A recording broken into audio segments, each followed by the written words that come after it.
হরি ওম তৎসৎ। বাংলাদেশ সম্মিলিত সনাতনী জাগরণ জোটের বিবৃতি প্রকাশ করছি। দীর্ঘ প্রতীক্ষার পর বাংলাদেশ সম্মিলিত সনাতনী জাগরণ জোটের মুখপাত্র শ্রীমৎ চিন্ময় কৃষ্ণ দাস ব্রহ্মচারীজির জামিন মঞ্জুর হওয়ায় সন্তোষ প্রকাশ করছে সংগঠনের সন্ত মহামণ্ডল ও প্রতিনিধিরা। এই কঠিন সময়ে সরকার, বিচার বিভাগ, সকল আইনজীবী বন্ধু এবং সাংবাদিক বন্ধুদের অক্লান্ত পরিশ্রম ও সহযোগিতার জন্য আমরা আন্তরিকভাবে কৃতজ্ঞতা জানাচ্ছি। আপনাদের ন্যায়সঙ্গত ভূমিকার কারণে আজ শ্রীমৎ কৃষ্ণদাস চিন্ময় কৃষ্ণ দাস ব্রহ্মচারীর জামিন হয়েছে। তবে জামিনে জেলে থেকে মুক্তি পেলে আমরা আরও বেশি খুশি হতাম। পাশাপাশি এই দীর্ঘ সময়ে যারা ধৈর্য ধরে আমাদের পাশে ছিলেন, সাহস জুগিয়েছেন এবং সনাতনী সমাজের ঐক্য বজায় রেখেছেন, সেই সকল ধর্মপ্রাণ সনাতনীর প্রতি আমরা বিশেষ কৃতজ্ঞতা জ্ঞাপন করছি। আপনাদের সম্মিলিত মনোবলেই কঠিন পরিস্থিতি মোকাবিলা করতে শক্তি জুগিয়েছে। আমরা বিশ্বাস করি ন্যায় বিচার প্রতিষ্ঠার ক্ষেত্রে এই জামিন একটি গুরুত্বপূর্ণ পদক্ষেপ। আমরা আশা করি ভবিষ্যতে সকল আইনি প্রক্রিয়া স্বচ্ছ ও দ্রুততার সাথে সম্পন্ন হবে এবং শ্রীমৎ চিন্ময় কৃষ্ণ দাস ব্রহ্মচারী সহ সকল সনাতনী পূর্ণ ন্যায় বিচার পাবে। বাংলাদেশ সম্মিলিত সনাতনী জাগরণ জোট সর্বদা সত্য ও ন্যায়ের পথে অবিচল থাকবে এবং সমাজের সকল সনাতনীর সংখ্যালঘু মানুষের অধিকার রক্ষায় বদ্ধপরিকর। জয় শ্রীরাম। ওম তৎসৎ। ইতিমধ্যে আমরা জানতে পেরেছি শ্রীপাদ চিন্ময় কৃষ্ণ দাস ব্রহ্মচারী আমাদের যে মুখপাত্র, আজকে শুনানিতে ওনার জামিন মঞ্জুর হয়েছে। আমি বিজ্ঞ আদালতের কাছে ধন্যবাদ প্রকাশ করছি এবং যারা যে আইনজীবীরা ইতিমধ্যে আমাদের এই চিন্ময় কৃষ্ণ দাস ব্রহ্মচারীর পক্ষ হয়ে কাজ করেছেন এবং সরকারের উপদেষ্টা মণ্ডলীরা যারা কাজ করেছেন, সকলকে আমাদের সনাতনী পক্ষ থেকে আমরা ধন্যবাদ জানাচ্ছি। এবং আর একটা জিনিস, এই আমাদের সনাতনী সকল ভাই বোন এবং আমার বাবারা সকলকে আমি অনুরোধ জানাবো একটি বিষয়ে, সকলকে ফেসবুক পেজে যাতে যারা বিভিন্ন ধরনের বিবৃতি যাতে প্রকাশ না করে এবং এই বিবৃতির কারণে যাতে আমাদের পরবর্তী গিয়ে কোনো ধরনের ঝামেলার সম্মুখে আমাদের হতে না হয়, সেটা সকলের কাছে আমি অনুরোধ জানাবো। সকলকে ধন্যবাদ এবং সামনে চিন্ময় কৃষ্ণ দাস ব্রহ্মচারী মহোদয় যাতে আমাদের মাঝে জেল থেকে মুক্তি পেয়ে আমাদের মাঝে আসে, সেটাই ভগবানের কাছে প্রার্থনা জানাবো এবং রাষ্ট্রপক্ষের সকলের কাছে আমি প্রার্থনা জানিয়ে এবং আমাদের সনাতনী সমাজের সকলকে আরও জোরে অনুরোধ জানাচ্ছি এটাই, যাতে ওনারাই আমাদের যে আমরা সন্তমণ্ডল যে একটা কথাই বলছি, ফেসবুক পেজে যা সকলে যে বিবৃতির দিকে একটু খেয়াল রেখে সবাইকে চলতে হবে। জয় শ্রীরাম। ওম তৎসৎ। আজকে আপনারা জানেন বাংলাদেশের এই সংখ্যালঘু সম্প্রদায়ের জন্য একটি আনন্দের একটি দিন, কারণ অনেক দিন যাবত এই সংখ্যালঘু সম্প্রদায়ের মনের মধ্যে যে একটা গুমট হয়ে আছে, একটা ব্যথা, যে এই বাংলাদেশের সংখ্যালঘু সম্প্রদায়ের যে অবিসংবাদিত নেতা শ্রী চিন্ময় কৃষ্ণ দাস ব্রহ্মচারী, তাকে গ্রেপ্তার করা গত 25শে নভেম্বর থেকে সে কারারুদ্ধ অবস্থায় আছেন।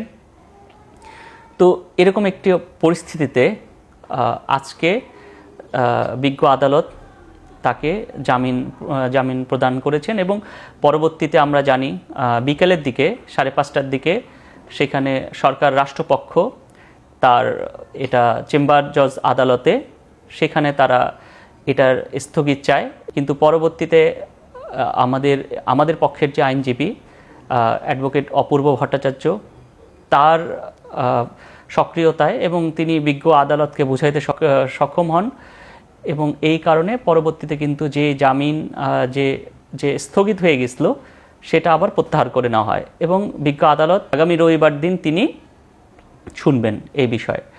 তো আমি যে এই সার্বিক যে পরিস্থিতিতে আমি বলবো যে আমরা সংখ্যালঘু সম্প্রদায়ের সম্পূর্ণ বাংলাদেশের সকল সনাতনী সম্প্রদায় মানুষ এই আন্দোলন, এই গণমানুষের আন্দোলনের সাথে যুক্ত এবং চিন্ময় প্রভুর এই মুক্তি, এটা কোনো, আমি মনে করি শুধু সংগঠনের না, সকল সনাতনী সম্প্রদায়, সকল সংখ্যালঘু সম্প্রদায়ের একটা প্রাণের দাবি। কারণ সে আমাদের একটা সংখ্যালঘু সম্প্রদায়ের একটা আইকনে পরিণত হয়েছে। অনেক দিন যাবতে যেহেতু জামিন নিয়ে আমরা সাধু সন্ত সহ অন্যরা কাজ করছে, সেখানে আসলে চেষ্টা করা হচ্ছে বিভিন্নভাবে যে যেন জামিন, তো সেই জায়গা থেকে তারপরও শেষ পর্যন্ত আজকে হয়েছে। এবং এই হওয়ার পেছনে আমি বিশেষ করে আইন মন্ত্রণালয়ে যারা আছেন তাদের আমি ধন্যবাদ দেব এবং তাদের বলবো আরেকটু মানবিক হয়ে, আপনারা মানবিক হয়েছেন, আপনাদের ধন্যবাদ জানাই, কিন্তু আরেকটু মানবিক হয়ে চিন্ময় প্রভুকে মুক্তি দিন। কারণ চিন্ময় প্রভু মুক্তি না হওয়া পর্যন্ত সংখ্যালঘু সম্প্রদায় স্বস্তিতে থাকতে পারবে না। বাংলাদেশে তাদের মধ্যে এই মানসিক অশান্তি থেকেই যাবে। তো এই কারণে আমি বলবো যে তাদের শুধু জামিন না, অতি দ্রুত যেন তিনি মুক্তি পায়। যেহেতু এই মামলাটিরই কোনো ওরকম ভিত্তি নেই, আপনারা জানেন যে সেই মামলাটি তার লালদিঘি প্রোগ্রাম থেকে 1 কিলোমিটার দূরে যে পতাকা অবমাননার যে মামলাটি হয়েছে, যে মামলাটি আসলে ভিত্তিহীন এবং যেই পতাকা অবমাননার কথা বলছে সেই পতাকায়, সেটা বাংলাদেশের পতাকাই না, সেখানে 4 তারা খচিত। এগুলো আপনারা বহুবার বিভিন্ন মিডিয়ার মাধ্যমেও জানতে পেরেছেন। তার মানে যেই মামলারই কোনো ভিত্তি নেই, এরকম একটি ভিত্তিহীন মামলাতে তাকে এতদিন যাবৎ একজন সাধু, একজন সন্ত, একজন নিরামিষাসী, একজন বৈষ্ণব, সে এরকম যে জেলে কারারুদ্ধ অবস্থায় আছে। এবং বাংলাদেশের ইতিহাসে বোধহয় প্রথম যে 3 জন সন্ত, 3 জন সাধু একসাথে চট্টগ্রামের কারাগারে আছে, এটা বোধহয় বাংলাদেশে 71 সালের স্বাধীনতার পরে আর ঘটেনি। এটা আমাদের জন্য খুবই দুঃখজনক একটা বিষয়। এবং আমি রাষ্ট্রকে অনুরোধ করব, শুধু চিন্ময় প্রভু না, চিন্ময় প্রভু সহ অন্য যে 2 জন এই যারা কারারুদ্ধ আছে তাদেরও তারা মুক্তি দিবে এবং অন্য যারা আছে, আসামি যারা আছে এই পতাকা মামলায় বা অন্য যারা আছে তাদেরও মুক্তি দেওয়ার জন্য আমি অনুরোধ করব। তো আমি এই পুরো প্রসেসের সাথে যারা কাজ করেছেন তাদের ধন্যবাদ দেব। সরকারের বিভিন্ন পর্যায়ে, যেমন আমাদের সাধু সন্তরা সরকারের বিভিন্ন পর্যায়ের সাথে তারা কাজ করেছেন, কথা বলেছেন, আমরাও বিভিন্ন সময় কথা বলেছি সবাই, এবং তারা আশ্বস্ত করেছেন, অর্থাৎ চিন্ময় প্রভুকে মুক্তি কেন প্রয়োজন সেটাও তারা বুঝিয়েছেন। তা আমি সর্বোপরি আশা করি তারা বিষয়টি বুঝতে পেরেছে, আমি তাদেরও ধন্যবাদ জানাই। এবং এর জন্য যে সমস্ত সাধু সন্তরা অক্লান্ত পরিশ্রম করেছে, আমি তাদের স্পেসিফিকভাবে নাম উল্লেখ করে তাদের আমি তাদের বিড়ম্বনায় ফেলতে চাই না, কিন্তু বেশ কয়েকজন, আমরা এই চিন্ময়বাবু গ্রেপ্তার পরবর্তী বিশেষ করে কয়েকজন সাধু সন্তের যে ভূমিকা ছিল সেটা বলে শেষ করার মতো না। এবং তারপরে প্রশাসনের সাথে মিটিং সহ, সরকারের বিভিন্ন সংস্থার সাথে মিটিং সহ দফায় দফায় মিটিং হয়েছে।